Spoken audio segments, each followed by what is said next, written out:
has been long since the last game in the series. Why now?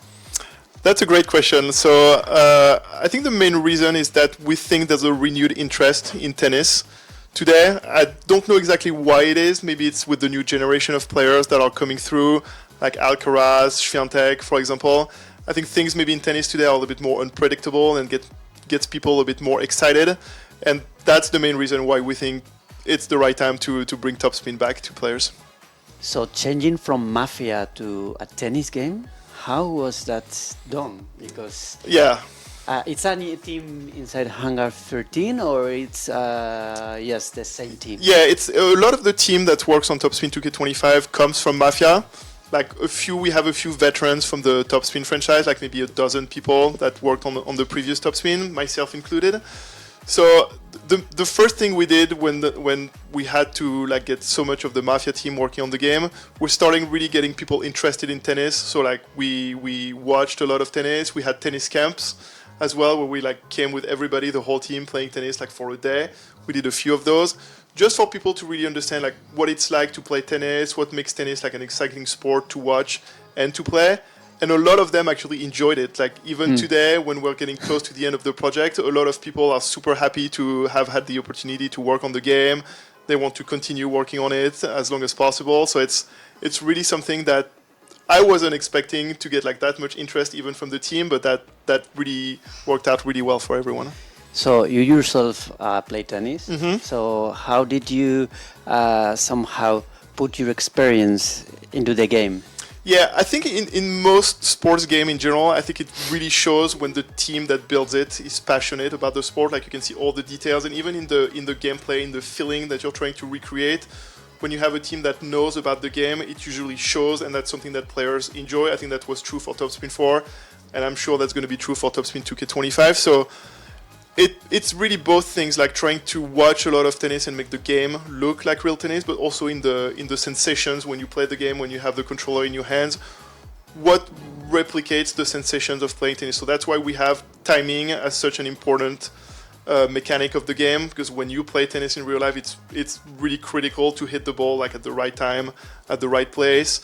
One other thing that we redid on Topspin 2K25 is the serve mechanic, and we changed it for this game because we wanted it to be even more true to what it feels like for a tennis player to serve the ball. So that notion of how much risk am I willing to take to make the best possible serve versus like the chance of it going like in the net or out. So that's always constantly something that you have to consider and think about when you play the game, and I think that's something that's true in real tennis as well. So we saw a glimpse about the academy, the mode where we can somehow learn how to play. Mm-hmm. How much time will like the player need to master all the aspects of the game? So to go through the academy itself, it doesn't take that long. I would say maybe in 1 hour you can complete all the lessons, but what the lessons teach you, then you have to go on the court, like in different game modes, to really practice that and master it.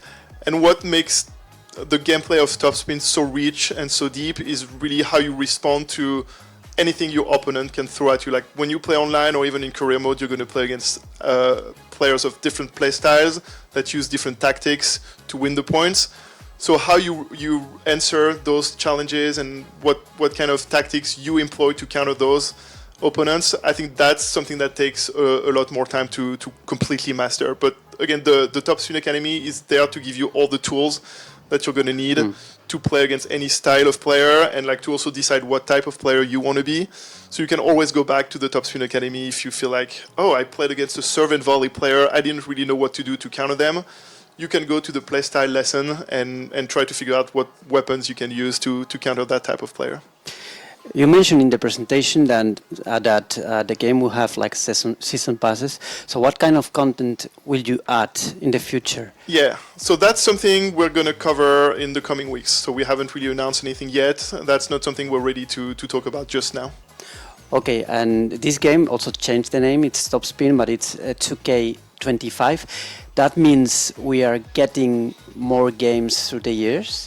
We don't know yet. Like we don't have a defined release cadence at this point. So it's really just to make it clear that it's part of the 2K Sports title portfolio. Like it really sits alongside NBA 2K, PGA, WWE. So it's really one new sport that we want to add to that set of sports titles. How did the current technology help you to build this game? I think it's mostly it mostly helped us make the game even more authentic, like both on the gameplay, like all the changes I mentioned earlier, but also all the visual improvements that you're going to be able to see in the game. So how true and authentic the courts look, the players. There's a lot of technology like the cloth simulation, the hair simulation that makes the player look even more alive when they move on the court. And really all the details around the court, like the chair umpires, the crowd. When you play on clay, for example, you can see all the like clay marks that the players leave behind when they slide on the clay, all the particles effects, stuff like that. So that makes the whole experience look even more like real tennis as you watch it on TV. So how did you choose the players that are in the game? Yeah, so that's really a good question. Everybody's interested in that. So it's a process that starts very early on in the development. Like we look at the landscape of tennis, like because again in Top Spin we have both legend players and current players. So we're looking at who's performing well these days, or who do we think is going to be really good in like 1 or 2 years. Because that's something we need to plan ahead of time. Like if somebody performed like well today, we can't have them in the game the next day. It's a process that takes time because we need to scan their face.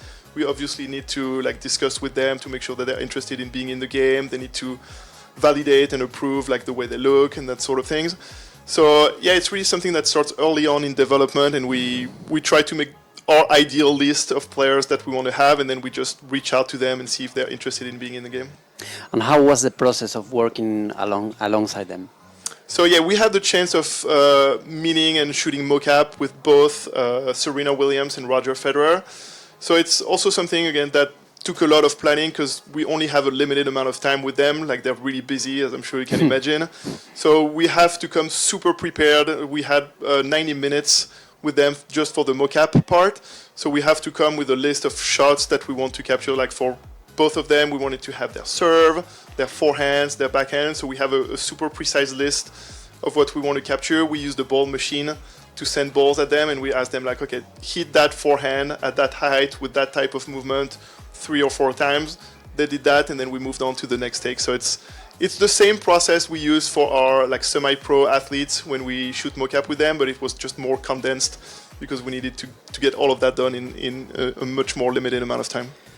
And for the other players that you don't have them to the mocap, how did you do that? So we worked with the semi-pro tennis players, male and female, in the Czech Republic. We have a mocap studio there.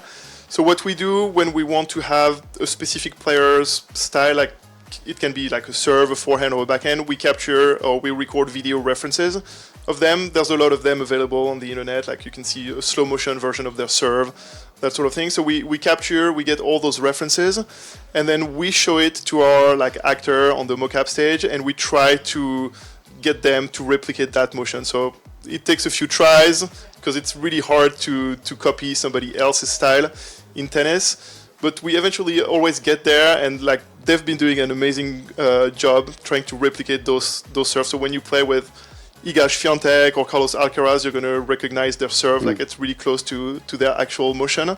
And that's the process we've been using for all the other styles that we want to add. Will you add some accessibility features? So we do not plan to add any more in the game right now. Like that's something like in terms of accessibility, we have all the different helpers in terms of UI right now for the timing, for the positioning, and you can enable them or disable them. But that's all the accessibility features we have in the game, and subtitles, obviously. Okay, thank you very much for your time. You're welcome. Thank you.